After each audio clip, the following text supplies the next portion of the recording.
Takk fyrir þetta, Hilmar. Kynni mig svona til framtíðar sem þetta, osta áhugamakona og hjólreiðakona. Þetta nýtt, en það var fínt að finna þetta rétt mínúti áður en ég kom. En ég var nú samt komin með kynningu sjálfur mér inn í þessa ræðu. Góðir gestir. Ég heiti Herdís Marna Gunnarsdóttir og eins og Hilmar kom inn og þá er ég kúabóndi hinum megin við götuna á Egilsstaðabúinu. Ég hef starfað sem formaður Landssambands kúabænda og varaformaður Bændasamtaka Íslands og sit nú í milliþinganefnd bændasamtakana. En svo nefnd hefur það hlutverk að meta áhrif mögulegar aðildar Íslands að Evrópusambandinu á íslenskan landbúnað. Ég virði þá ábyrgð sem mér er falin. Ég ákvað að það ég hefði ekki fyrirfram ákveðna skoðun og lagði áherslu á að við myndum skoða vel tækifærin sem gætu falist í ESB-aðild. Ég eða bændasamtökin höfum engan hag af því að tala niður aðild að ESB ef það er hagur bænda að ganga þar inn, ólíkt því sem kannski er oft reynt að halda fram. En ég er hér af því ég sakna þess að fá aukna dýpt í umræðina ESB-aðild og þá sérstaklega landbúnaðinn. Við heyrum ábyrgðarlausum fullyrðingum fleygt fram landbúnað og matvælaverð. ESB getur verið töfralaust fyrir Íslendinga. Matvælaverð rjúki hér niður og bændum bjóðast alls konar og einhvers konar styrki sem þeir verður örugglega voðalega glaðir með. En ég sakna þess mjög að einhver sýni því áhuga að skoða hvað þetta allt saman raunverulega þýðir fyrir bændur og þjóðarbúið. Ábyrgðarlausasta fullyrðingin af öllum er svo að það kosti ekkert að kíkja í pakkan. Ég gæti tala hér í fleiri klukkutíma, en tíminn er á skornum skammti og hér ætla ég að fara í stuttumáli við nokkra áhrifaþætti á íslenska landbúnað af mögulegri ESB-aðild og hvernig aðildarviðræður hafa nú þegar áhrif á landbúnað og fjárfestingu. Ég ætla að byrja aðeins að tala um markaðsverndina. Eitt stærsta hagsmunamál íslensks landbúnaðar er markaðsverndin. Með aðild að ESB myndi Ísland missa sjálfstætt vald til að ákveða tolla og semja fríverslun við ríki utan sambandsins. Það myndi takmarka möguleika okkar til að verja innlenda framleiðslu og móta viðskiptastefnu sem tekur mið af íslenskum aðstæðum. Mjólkurframleiðslan er líklega sú búgrein sem yrði fyrir mestum áhrifum af ESB-aðild. Þrátt fyrir aukinn innflutning undanfarin ár hefur innlend framleiðsla haldið sterkri stöðu meðal annars vegna tollverndar. Ef sú vernd hyrfi myndi samkeppnisstaða íslenskra mjólkurframleiðslu veikjast verulega. Við sjáum þegar hvað áhrif veikari tollvernd getur haft. Þrátt fyrir að Ísland hafi frábærar náttúrulegar aðstæður til nautakjötsframleiðslu, öflugt ræktunarstarf og metnaðarfulla bændur hefur innflutningur aukist og innlend framleiðsla mist markaðshlutdeild þeirra. Ástæðan er einföld. Framleiðslukostnaður hér er hærri en í mörgum samkeppnislöndum en einnig hefur vægi tollverndarinnar minnkað. Tollar eru ákveðnir í krónum en ekki sem hlutfall af vöruverði og hafa ekki hækkað árabil.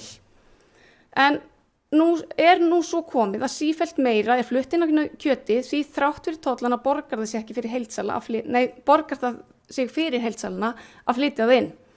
Kjötframleiðendur eru því að berjast við hækkandi framleiðslukostnað og tollvernd sem veikist ár frá ári.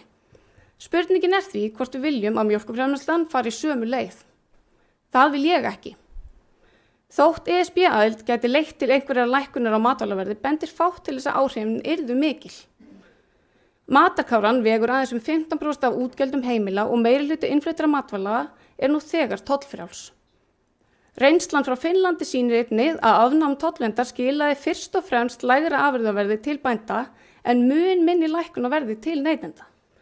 Þar lækkaði verð til bænda 40% en matvælaverð aðeins 10–11%.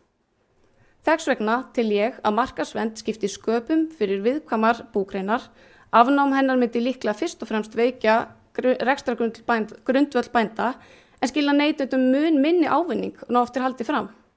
Að mínu mati væri það einfaldlega eins og að kasta krónunni fyrir aurinn. En við fáum alls konar styrki, það verður allt í lagi, er það ekki bara? Í fyrirhuguðu fjármögnunarkerfi ESB eftir 2027 verður stuðningur við landbúnað hluti af stærra NRPP-sjóði. Sem einnig myndi fjármagna ýmis byggða, samgöngu og þróunarverkefni. Úthlutun úr sjóðnum myndi meðal annars byggjast á mannfjölda, tekjustigi og félagslegum aðstæðum í dreifbýli.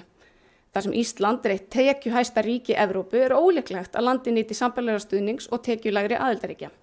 Með öðrum orðum í miklu einfaldara máli, Ísland mun öllum líkindum greiða meira til ESB en það fengi úr sameiginlegum sjóðum. Þetta skiptir okkur máli.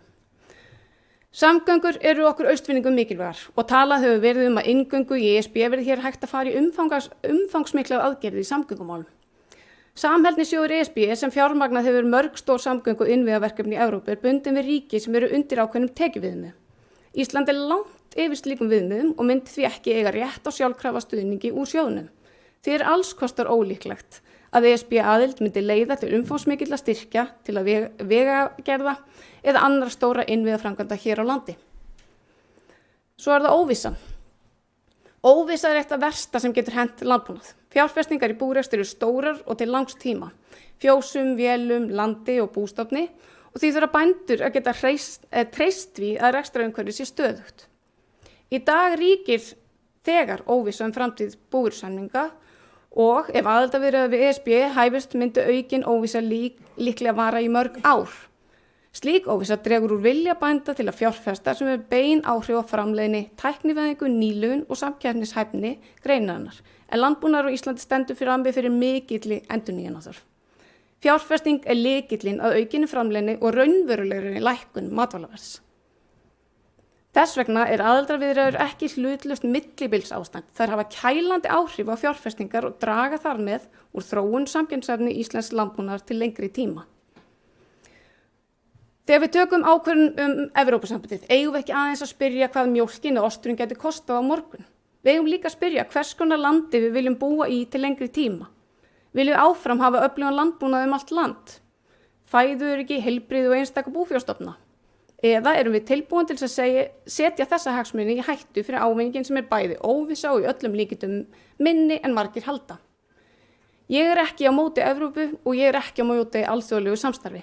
En ég tel að þegar kemur að íslensku landbúnaði eigum við ekki að taka ákvarðanir byggðar á vonum eða slagorðum, heldur staðreyndum og yfirveguðu mati. Eftir að skoða málið vel, tel ég að fyrir íslenska landbúnað væri aðild að ESB einfaldlega að kasta krónunni fyrir aurinn. Takk fyrir.